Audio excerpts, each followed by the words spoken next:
자, 매일 살펴보는 스푸트니크 V 관련주들입니다. 주가가 생각처럼 크게 잘 반응하지 않고 있죠. 시장이 조금 살아나는데도 불구하고 조금 크게 좀 올라가주면 좋은데 아직은 전체적으로 좀 지지부진한 모습에 있습니다. 하지만 전체적으로 박스권에 있기 때문에 언제든지 다시 좀 타고 올라갈 만한 그런 상황에 있기도 해요. 그 박스권 탈출이 중요한데 전체적으로 박스권 안에 갇혀서 약간은 WA나 WHO나 EMA의 승인을 조금 눈치를 보는 그런 상황이 되고 있습니다. 휴메딕스를 필두로 이렇게 마이크로 디지털, 이 마이크로 디지털은 사실은 스푸트니크 V라기보다는 프레지버 파마 관련주이기 때문에 빼기로 하고 이렇게만 보도록 하겠습니다. 우린 얼마 전에 EU 보건당국이 스푸트니크 V 승인을 위해서는 임상 데이터가 추가 제출이 필요하다고 했고 WHO가 러시아 백신 스푸트니크 V 추가 데이터 이 두 군데서 이 스푸트니크 V의 추가 제출, 추가 자료를 제출해달라고 요구받았다는 저 내용을 영상을 찍어서 알려드렸어요. 자, 러시아가 근데 EU와 코로나19 백신 상호 인정 준비를 완료했다는 기사가 있어서 살펴보려고 하고 이 기사들은 전부 다 동영상 설명란에 링크를 걸어드릴 테니까 한번 꼼꼼히 보시기 바랍니다. 우리는 중요한 머리 기사와 함께 잠깐 보면 자, 러시아 EU와 코로나19 백신 상호 인정 준비 완료 스푸트니크 V 승인 탄력받나라는 기사가 있습니다. 타스 통신에 따르면 세르게이 라브로프 러시아 의무장관이 러시아가 유럽연합과 코로나19 백신을 상호 승인할 준비가 돼 있다고 10일 날 밝혔습니다. 자, 유럽에 있는 대부분 러시아 파트너스 이 스푸트니크 V 코로나 바이러스 백신이 유럽에 등록되기를 원한다고 이렇게 얘기했죠. 이 예전에 코로나19 백신 스푸트니크를 개발한 러시아 쪽에서 이 렌시스의 이제 저 의학저널 중에 하나에 렌시스 실리면서 효과가 91.6% 이렇게 발표가 되면서 깜짝 놀래친 적이 있죠. 예, 자, 러시아가 유럽 WHO 세계보건기구에도 긴급 승인을 신청한 적이 있는데 요새 WHO가 승인에 대한 긍정적인 이야기가 흘러나오고 있다고 합니다. 자, 이 러시아 보건위생검역당국인 소비자권리보호복지감독청 로스포트레보나도즈루 어렵죠. 자, 청장 안나 포오바가 러시아 백신이 오랜 개발 전통을 가진 양질의 백신을 강조하면서 세계보건기구가 조만간 러시아제 코로나19 백신들을 승인할 것이라고 말했습니다. 자, 이렇게 얘기한 건 다 러시아 쪽 얘기죠. 이게 이제 미국이나 유럽 쪽에서 한 얘기가 아니라 러시아 쪽에 나온 얘기라 이렇게 참조 정도, 저런 얘기들을 하고 있구나 하고 보시는 게 제일 좋습니다. 자, EU 보건당국이 스푸트니크 V 승인을 위해서는 임상 데이터가 추가 제출이 필요하다고 말했고 이렇게 이 전략실장, 자, 마르코 카바렐이죠. 기자회견에서 스푸트니크 백신 승인과 관련해서 롤링 리뷰를 진행하기 위해서 더 많은 데이터가 필요해 보인다고 얘기했습니다. 자, WHO도 러시아 백신 스푸트니크 V에 추가 데이터가 필요하다고 이렇게 얘기했고, 자, WHO 유럽 지역 사무국의 선임 예방접종 전문가인 올렉 베네스, 스푸트니크 V 백신 긴급 승인 등을 위해서 가말레아 연구소에 추가 데이터를 요청했다고 지난 10일 타스 통신이 보도했습니다. 일단 요청했다는 얘기는 서류가 제대로만 가서 통과가 되면 나름 또 긍정적인 결과를 가져올 수 있기 때문에 자, 너무 희망을 버리지 않고 보는 게 좋은데 어쨌거나 전체적으로 스푸트니크 V 관련주들은 박스권에 있어요. 자, 휴메딕스 제가 매일 챙겨드리는데 장중에 챙겨드린 가장 큰 이유는 이 친구들이 박스권 하단에 왔나? 와서 돌아나가 매수해야지 이런 차원이고 또 박스권 돌파 날라가 좀 여기저기 매수 타이밍이 되죠. 이런 걸 보려고 합니다.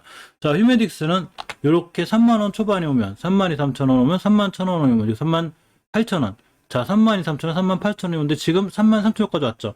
만약에 33,000원 찍고 돌아 나간다거나 지금도 분할 매수 타이밍이 됩니다. 이렇게 휴메딕스는 박스권에 대응하는 게 되고, 자, 지금 박스권 하단에 와 있고, 휴온스 글로벌도 마찬가지로 박스권 64,500원 가면 이렇게 75,000원. 자, 이렇게 64,500원 가면 75,000원 박스권에 있죠. 지금 64,500원 근처이기 때문에 여기서 매수. 그럼 75,000원까지 갈 거예요. 깨면 당연히 매수하지 않으면 되고, 또는 손절로 처리하는 게 맞습니다.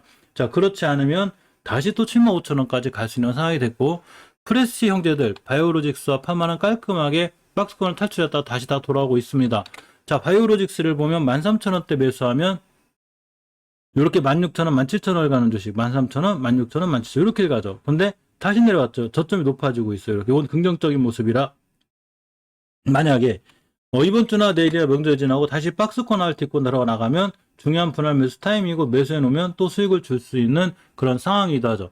자, 바이오로직스 같은 경우에 주봉에서 장기적인 쓰리바닥, 다중바닥을 그려놨기 때문에 저 바닥인가라고 생각할 수 있는 이런 상황이 되기도 하죠. 자, 스푸트니크 V가 안 팔리는 게 아니죠. 지금 사실은 굉장히 좀 물량이 딸려요. 전 세계적으로 백신이 넉넉한 상황이 아니죠. 그렇기 때문에 우리나라의 CM 업체들을 통해서 계속 만들어야 되는데 바로 바이오로직스가 파마가 선두가 서 있죠. 그렇지만 지금 수급에서 깨져 있는 거라 일단은 크게 이렇게 연연하기보다는 박스권 매매구나.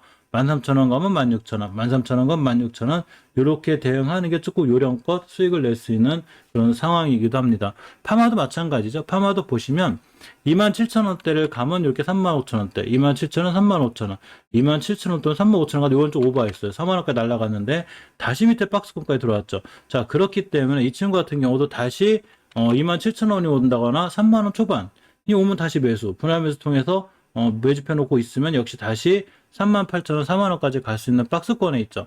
자, 주봉에서 보면 역시나 이렇게 다양하게 다중바닥을 잘 그려놨기 때문에 이 다중바닥을 지키고 돌아나갈 확률이 굉장히 커요. 어느 정도 이 박스 하단권이 우리한테 보여졌기 때문에 물론 이것 깨면 다 손절해야 되겠지만 깨지 않는다는 조금, 왜냐하면 오랫동안 지켜졌기 때문에 그렇죠. 누군가 매집하는 거 아니야 이거? 이럴 정도로 바닥에서 단단하게 매집하는 구간이 있기 때문에 역시나 매수해 놓으면 박스권으로 대응하는 게 제일 좋아 보입니다. 바이넥스는 월봉에 대한 설명을 제가 자주 드렸죠. 예전에 중요한 자리를 깨놓으로 해서 지금 이탈했기 때문에 돌파해 놔야 되고, 자, 주봉에서도 역시 이렇게 아직 회복을 못 해줬죠. 중기적으로 추세가 확정이 되는 오선 회복 못 해줬기 때문에 좀 더 봐야 되고요. 자, 일봉에서는 일단은 간단하게 되게요. 17,000원대를 이탈하지 않는 선상, 17,000원 돈 매수, 자, 깨면 바로 손절. 이 17,000원대가 요때 이 바이넥스의 자사주 매입 신청이 있었어요. 그러니까 요거 이하 깨면 당연히 손절해야 되지만 깨지 않으면 여기서 여기까지 나름 좀 수익을 볼 수 있는데 전체적으로 추세가 하향이라 약간 지지부진한 건 맞고 조금 느릴 수 있는 이런 단점이 있습니다.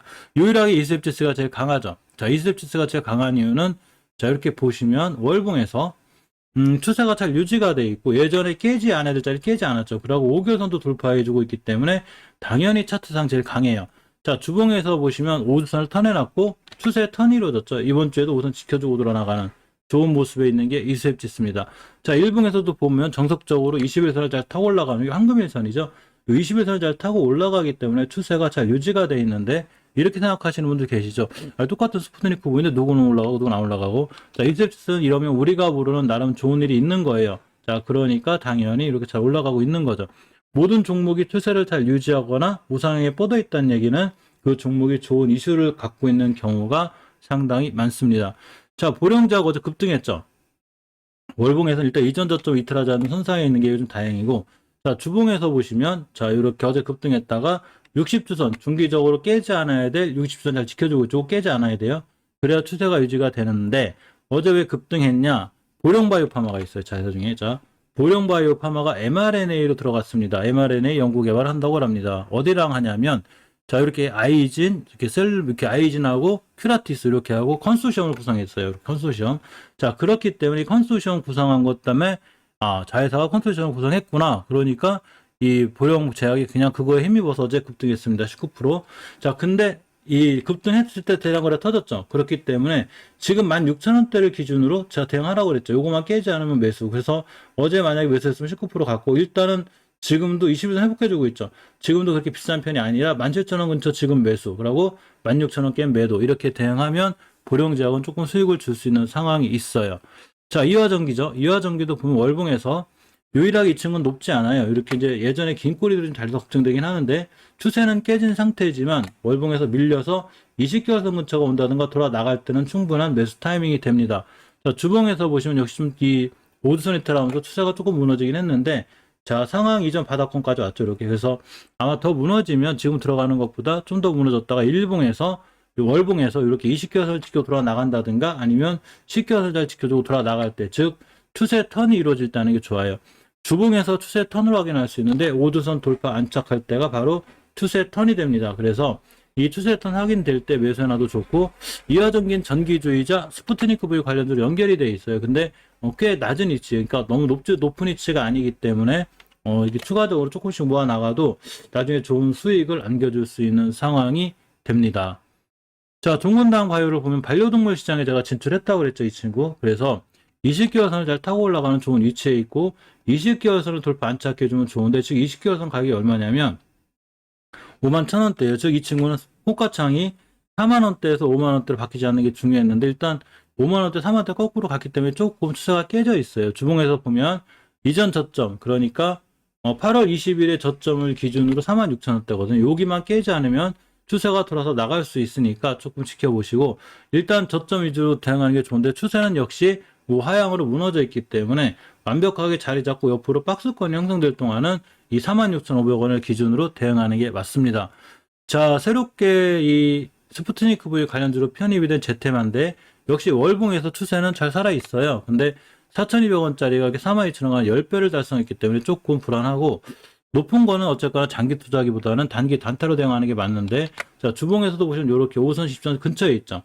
자, 일봉에서 봤을 때 박스권 대응이 딱 맞아요. 3만원 초반 매수 4만원. 자, 이렇게 3만원 중반이죠. 이거 얼마냐면, 저점이 31,000원이니까 31,000원 대응하면 38,000원, 31,000원 대응하면 38,000원. 휴메딕스랑 똑같이 박스권에 있습니다. 그래서 박스권 대응을 하는 게 제테마도 제일 나아 보입니다.